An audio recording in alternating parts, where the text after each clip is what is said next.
Hello there. Good morning and good afternoon. Good evening, wherever you are. This is Maisa Toro here from Spain.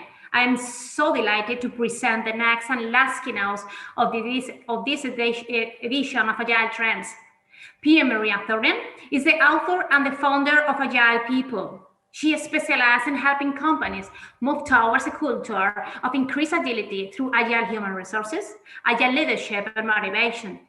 Her main focus is to contribute to creating organizations where people perform better and feel engaged. Her main drive is to set a movement from one step to another in a company, contributing by making that change successful, both from a financial and human perspective. The title of the Pia-Maria's talk for today is The Agile People Coach, an alternative career path for human resources and leaders in the future of work. So I can't wait a little longer because I'm really eager to listen to her. Hello, Pia-Maria. How are you? Are you there? I am here. Hello, Marisa. How are you today? I'm so fine, really good. So just a reminder for the audience here, if you want to ask her a question, please use the chat box. And Pia-Maria, the stage and the spotlights are all yours. We are all ears. Thank you so much, Marisa. And I will start by sharing my screen with you so that you also can see my slides here. So what is Agile People, you may wonder? Well, Agile People is a network of dedicated Agile People coaches around the world who are all passionate about combining people and Agile to create engagement. And today we're going to talk about the Agile People coach, which is an alternative role for all HR people and managers in the future of work. So it starts with really how we view people. How we view other people becomes the first and most important learning here. Douglas MacGregor wrote a book in the end of the 1950s called The Human Side of Enterprise. And in that book, he writes about theory X and theory Y. And it's about how the human mind works and how we see other people. So we can either view people as if they are X, that would be that we believe that they are lazy, they are unmotivated, they don't want to take responsibility unless somebody forces them, or have a carrot or a whip to make them take responsibility. Or we can believe in human view Y, which is when we believe that people want to be the best they can be in their lives, and they want to contribute to create value for some customer, and they will do it if they get the right conditions. So this is important. And why is it important? Because it will affect how we structure organizations, and how we view people will also affect how we structure our management processes.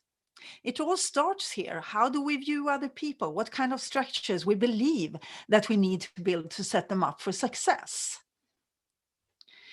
In this complex reality, we have to move from viewing the organization as a machine that can be controlled and managed to viewing it as a social system.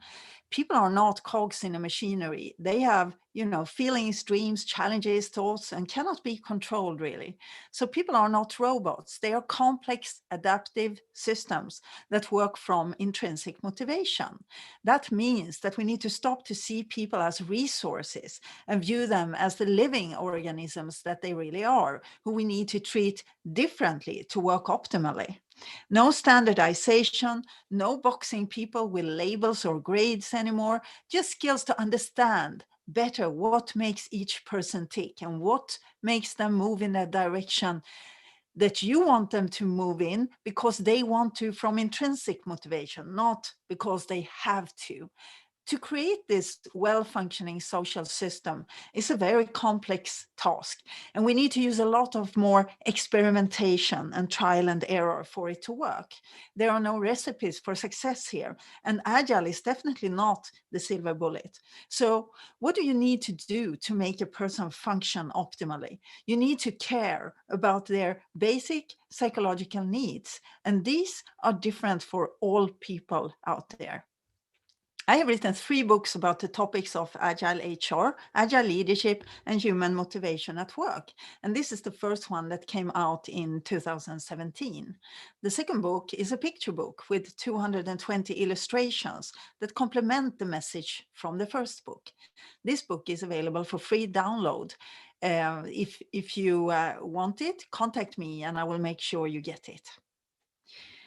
The last book came out in September 2020 and is a co-creation between myself and 35 Agile people from around the world who have each written one chapter about one of the Agile people principles that we have defined you need to increase in all sorts of companies and organizations. Let's start to look at the problems a little bit with traditional leadership and HR. So the problem is that we believe that we can control reality and make a perfect plan, but reality looks different.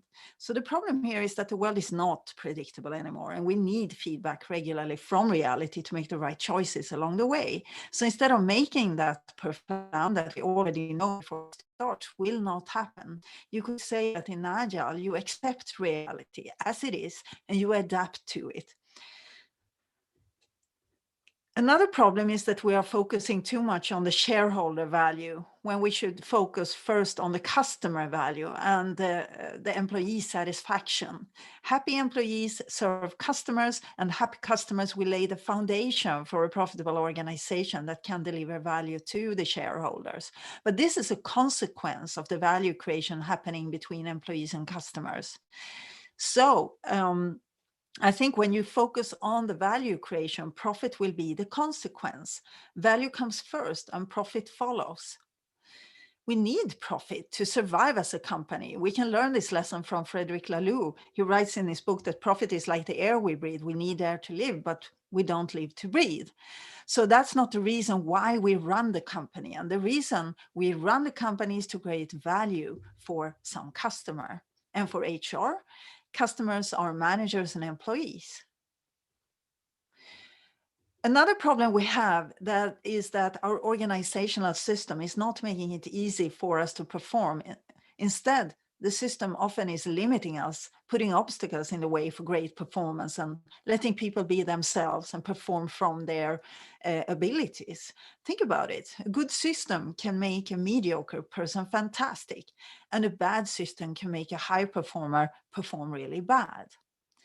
Let's have a look at control. What's the definition of it? Well, the definition is the power to influence or direct people's behavior or the course of events. And this means, in business terms, controlling people and or controlling the future. And this is the grand illusion that many managers have, that the future can and must be managed, and the future is also predictable and people can be managed. So the budget problems, it starts really with finance here, is that it's a very time-consuming process with assumptions that are very quickly outdated. It stimulates a lot of unethical behaviors. People are doing all sorts of unethical things to climb on that career ladder and get rewards or promotions and reach their bonuses. It creates a lot of illusions of control, but we all know we don't have that control. And decisions are made too early and often too high in the organization. It also guarantees that we have the budgeted costs, but it doesn't guarantee that we have the planned revenues. And it can prevent us from focusing on other value-adding activities that maybe would be better to focus on. But since we have the budget, we will not be focusing on the obvious things that could create more value. We will be doing what we said we would do in the budget work. And when we then also link traditional performance targets, fixed performance targets, to these budgets that are broken down on departments, another very toxic structure shows itself. The traditional performance management reviews and ratings. Why is it a problem? Well, a year is much too long when the organizational reality changes quickly. And there is no proactivity in this process. We are focusing mostly on judging the past. Also, does the boss really know best? Maybe we should use other people who knows better how I have performed. Maybe the boss is even not in the same place as I am. They might be somewhere totally different. It's connected to salary, which leads to sandbagging and lower set goals, because we don't stretch ourselves when we know that our reward will depend on reaching exactly this level of goal. And sub-optimizing effects breed competition and not cooperation. And what we need in our organization is a more collaborative culture. It's not more competition between individuals who are trying to win over each other. We're focusing here on the wrong things, just results, not behaviors. And it's good behaviors that can really make our organization sustainable, profitable, and a healthy place to work in. It's not the numbers that will create this. We also have a problem with engagement. The vast majority of our workplaces are not great places to work in, very far from it. So from 69 to 94% of employees are either not engaged or actively disengaged at work. Another problem that is often brought up in together with the Agile transformation programs is that managers are feeling a lack of psychological safety in these programs. What happens to me and my role? What will become of me when everybody seems to be able to lead themselves and don't need to be managed anymore? And this problem needs to be taken very seriously and can potentially ruin the whole change initiative. The skills that took managers to the position they are in today are often not the skills that are needed to lead in a complex world. And for an Agile organization, it's more about removing impediments for people to be able to perform than managing and making decisions. Although sometimes the organization needs someone to make tough decisions when the team cannot do it themselves. So how do managers go from traditional high power and status to servant and transformational leadership? We need to make it possible for leaders to change in the system by changing the environment. And we need to inspire leaders to find the intrinsic motivation to do that and to help them attain an agile mindset. We talk a lot about the agile mindset. But these are two conflicting goals, as it's only the leaders who can change organizational structures that will make it possible for increased business agility to happen. And to do that, they need the mindset. So they can only get the mindset by having the right structures and environment, a catch-22 dilemma, if you see what I mean. So what should we do about all these problems? People ask me all the time, and I actually have some ideas. And one of the ideas has to do with the new role that leaders and HR need to take for the future of work.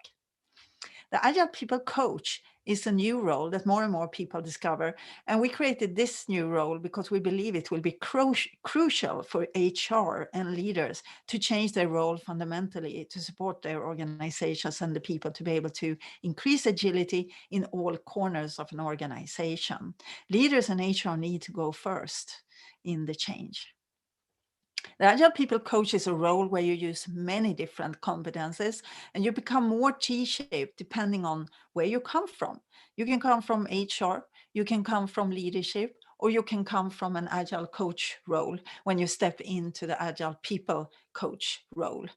So this framework starts with Lisa Adkins' framework for Agile coaching, but we decided that the Agile People Coach needs to be able to take on additional roles. And these additional roles, except for the trainer, mentor, coach, and facilitator, are the roles of the guide who have local expertise, maybe a very deep understanding of the business value chain. They also need to be able to take on the role as the navigator, understanding complexity theory and complex situations. They need to be the change catalyst and apply this emergent strategy thinking to their organizations. That's the navigator role. And the most important role of all here is the role of the reflective observer, where we step outside the system. We look at the system and we decide in what role can I make myself most useful when I step inside the system again. So being able to constantly develop and constantly grow into these different roles becomes a lifelong journey for managers and HR. When moving from a more traditional HR role to the Agile people coach role, your focus fundamentally shifts and you need to unlearn and relearn a lot of things. And the stuff on the left side here, if we have a look, are things that we need to move from in favor of the things on the right side, not forgetting about the left side by focusing more on the right side. So instead of just extensive HR process competence, also understanding complex systems. And instead of only deep skills in some HR specialist area, having deeper general people skills like psychology, sociology, relationship competence. Instead of no formal power to lead transformation, we can have more trust in HR and maybe see them as they are influential in the transformation, maybe even lead the Agile transformation. Instead of being stuck in certain roles, they need more flexibility to wear different hats. And instead of one size fits all training solutions, solutions should be tailored towards unique local needs. Instead of developing and deliver solutions to the business, they need to develop solutions together with the business. And instead of mainly supporting the managers, they support all people in an organization. Sometimes HR has a parental view on the people. Instead, they need to treat people as adults. And instead of focusing on individual performance, enable the performance in the system so that everybody can perform from their optimal place. Instead of expecting answers, they also need to develop listening and observing skills. And instead of checking compliance, they need to enable improvement for everybody. Instead of being back office workers, they need to walk the floor and go to Gemba, be out there, listen to the people. So we have an Agile HR overview, the change that HR needs to go through. And it's about, instead of focusing on compliance, execution, order, and control, it's about adaptability, innovation, and speed. And I believe that HR should lead the Agile transformation because they often control leadership programs and change management and people development and talent acquisition, deep structures that will limit the organization if they are not changed to become more agile, breathing the agile values.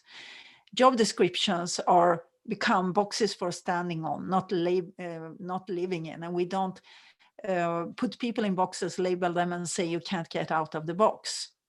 Instead, we let them become more T-shaped, where they develop their competence constantly, moving into other areas, trying out different roles and gradually grow while they also develop depth.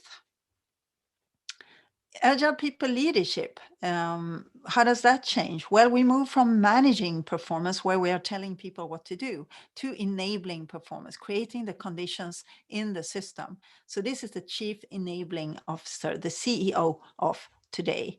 The best metaphor here is the gardener metaphor for leadership, where we see the organization as a garden, and it's about creating the best possible conditions in this soil for all the plants to grow together and together reach that purpose. You cannot force plants to grow. You cannot scream to them to grow better or faster or quicker. The gardener needs to have the knowledge about how to treat every plant so that they want to grow. That's the only thing we can do. We can only work on the system, not manage the people. So domains that need to change here are bureaucracy, strategy, performance management, and budgets. And we have Beyond Budgeting is a fantastic framework for agile finance, where we, instead of focusing on theory X in stable environments, we try to move towards a dynamic environment with a theory Y people. And we believe that people really can make the difference. This is a more adaptive and more human way of leading people. And an Agile people coach also needs to know about scenario planning or OKRs, because scenario planning will pretty much replace the business planning process and the budgeting process. We develop different scenarios, and the truth will probably be not any of the scenarios that we have developed, but somewhere in between. But then at least we have prepared ourselves for what might happen. The traditional manager then needs to move from no competence in lean or agile to having that deep competence in these areas. Instead of just having skills in a specialist area, they also need deep people skills. It becomes a must. Instead of being process driven, they need to be people and purpose driven. Instead of having maybe a fixed mindset, they need to move towards a growth mindset. Instead of command and control and I decide, to empowerment and alignment. I facilitate.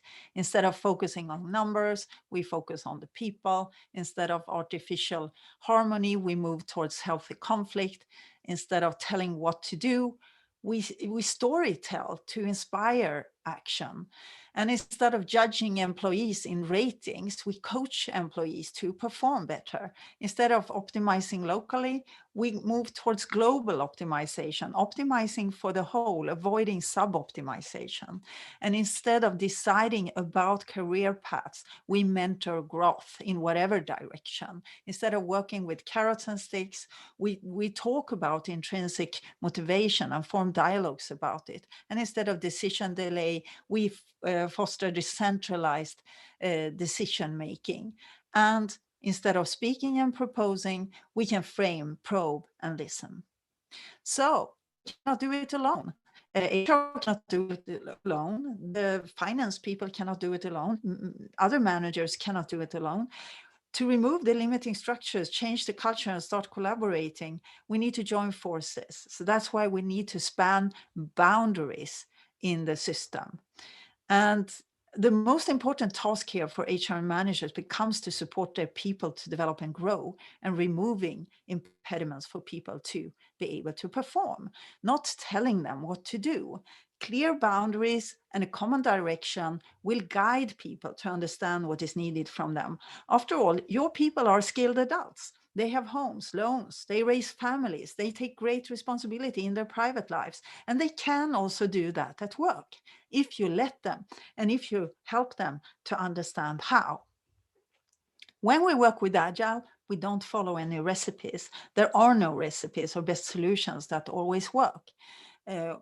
Best practice is always past practice, and only mediocre companies follow it.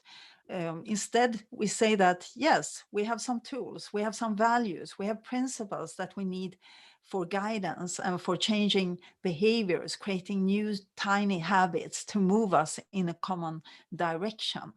You will never be better than your competitors if you stick to best practice. So we have a simple recipe here for changing the system, just to play with the words. Changing, removing limiting structures is the first step. They mainly come from finance and HR. Increasing supporting structures to make it easy to behave according to the Agile mindset, and then starting to show these new habits, behaviors, the new words that come from learning new ways of acting, working, and speaking. And then we start from one again, because the structures creep back on us all the time. That's what's called bureaucracy. So we invite you to join the Agile People community, participate in an Agile People training if you want to, or become an Agile People leader yourself. Next training starts on April 12th. So visit agilepeople.com for more information. And now I think it's time to a little bit open up for questions. So do we have any questions to this? Yes, I don't know. Thank you very much, Pia. I don't know if you can hear me because I have problems here with my video. I hear you. Okay, great. So you hear me? It's okay. Let's see if I can. Okay, let me. Yes, I'm here. Hello. Thank you very much, Pia. Pia-Maria's talk, so inspiring, and for me, if I tell you the truth, a little bit short because I would spend hours listening to you. But let's see the questions, because we have, I think, 30 minutes left. So here we have a question from Elena Molina, and it's the following. How do you think is the best way to involve the human resources department of a large company to lead change when human resources is normally a support department and not a leadership department? Yes. What do you think, Pia? So to make HR the leaders of the agile transformation is one way, right? Because they really have a lot of power in the organization. They might not think they have the power, but they do. And the power they have is over all the structures that that are present in the organization, like organizational development, like change management, leadership programs, performance management, talent acquisition, and all these different deep processes that permeate the whole organization.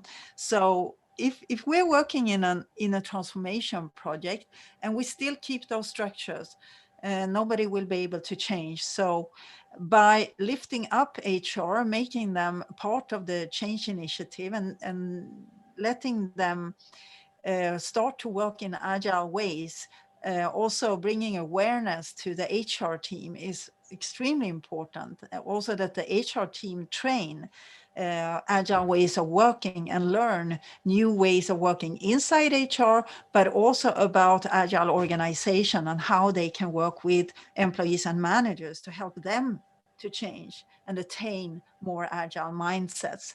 So first step is awareness of what does it mean? What is it we want to achieve and why is it necessary?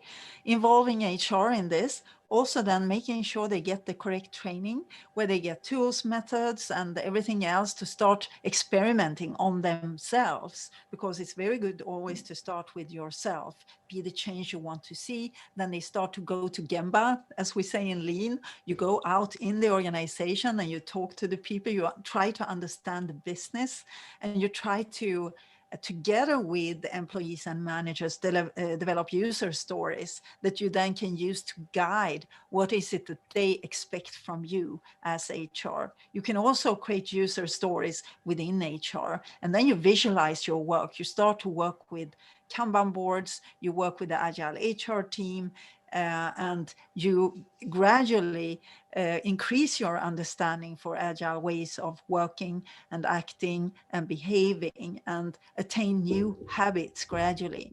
This takes, to be able to do this, you need to be motivated, and you become motivated if you understand all the good things that an agile culture will bring to your organization, because here we can really create a platform for a lot of good things to happen when we start seeing that the employees is our greatest asset. This is where we can start. And the HR is really responsible for a lot of processes that will either support or hinder employees to develop and grow and being more free to deliver the value that they think is the best value for the organization. Thank you, Pia. I think we don't have more time for more questions. So thank you very much, Pia, again, for giving us part of your time and your knowledge. And I hope to see you and our audience again soon. So thank you very much for everything. And I see you. Bye-bye. Thank you very much. Goodbye. Thank you.